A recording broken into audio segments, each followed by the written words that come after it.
Well, it is the 5th day of the new year, and many people are probably still sticking to those resolutions so far, at least, about maybe eating cleaner, trying to know exactly what's in the food that they decide to put in their body. Well, have you ever thought about what stuff goes in your pet's food? You probably haven't, right? Well, you're going to think a lot about it after this segment right here. We have Carl Haas on this afternoon. You're with Rudy Green's Doggy Cuisine, and everything you have here, we could eat. Absolutely. And it would taste pretty good, too. It would be delicious. You might need a little salt, a little pepper, maybe some soy sauce on them.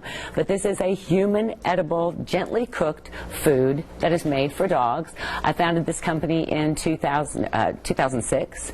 Named after Rudy Green, who I had to cook for because he was very sick, and his rapid return to health sparked this company. And we are proudly sold throughout the region in Kroger stores and independent stores, value markets, Whole Foods, and Barkstown Roads. Now, we know this is a trend now, people really wanting to know what's in the food that they put into their own bodies, and slowly we're beginning to see this trickle down into our pets too. It follows naturally. And we have long been told that dogs should eat nothing but dog food. Don't ever change their diet. Don't ever give them table scraps. For 50 years we've been told this, and we've kind of bought that and gone along our merry way, when common sense would tell us it really isn't logical to give them nothing but a highly processed brown nugget for every meal every day of their life. Now, could that possibly be meeting all their nutrient needs? Well, we know that there is a new film that will be debuting here in Louisville. That's really interesting, and we have the trailer on tap for PetFooled, and we want to show you that, and we'll come back and talk about it.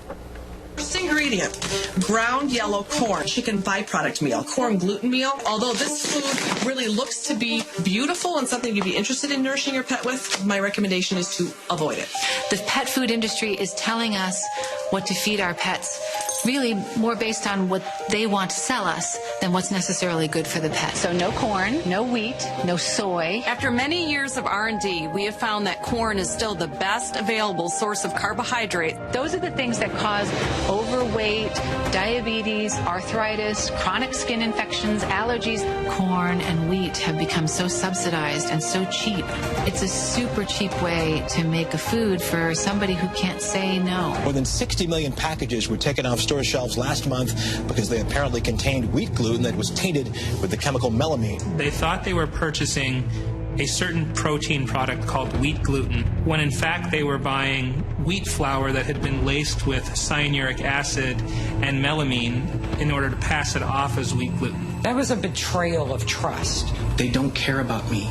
They care about my money. You have well-meaning, lovely veterinarians recommending foods not because they have sound nutritional background, but because that's all that they know. And in 100 years' time, we have successfully convinced an entire generation of pet lovers that why would you feed anything but dog food or cat food?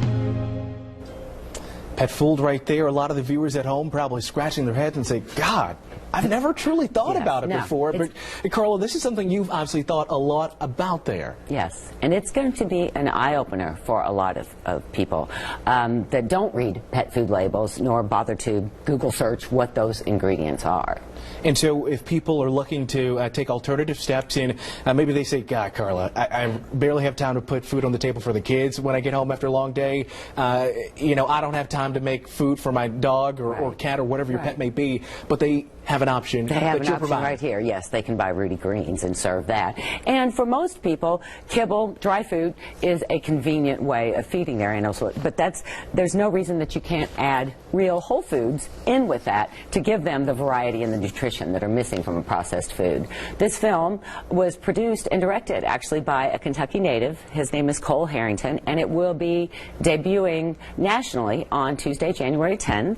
And here in Louisville, the screening at the Village 8 Theaters will be co-sponsored by Rudy Greens and Barkstown Road, and a portion of every ticket sale for this will be going to the Arrow Fund. And we have that information up on the screen right there. Award-winning film, we should mention, about the pet food industry. That screening, once again, again Tuesday, January 10th.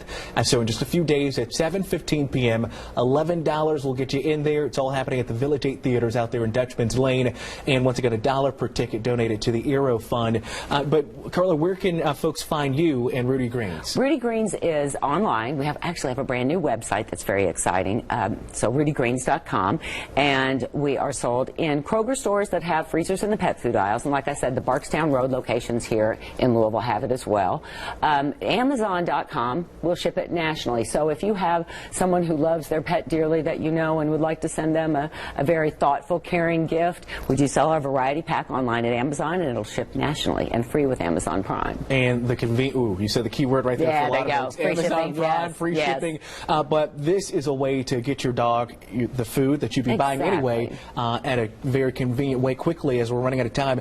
How much would each of these be priced? They are around $10 for a box that is 24 ounces, so there are 4 6-ounce pouches in this. And for an average dog, a half of a pouch mixed in with dry food, take a little bit of that away and add this instead, just gives them back all the joy and the variety and the nutrition that's missing from a dry diet. All right, Carla, thank you so much for some very eye-opening information. Everyone go check out that new screening of PetFooled next Tuesday at the Village 8. Well, up next this afternoon on Wave Country.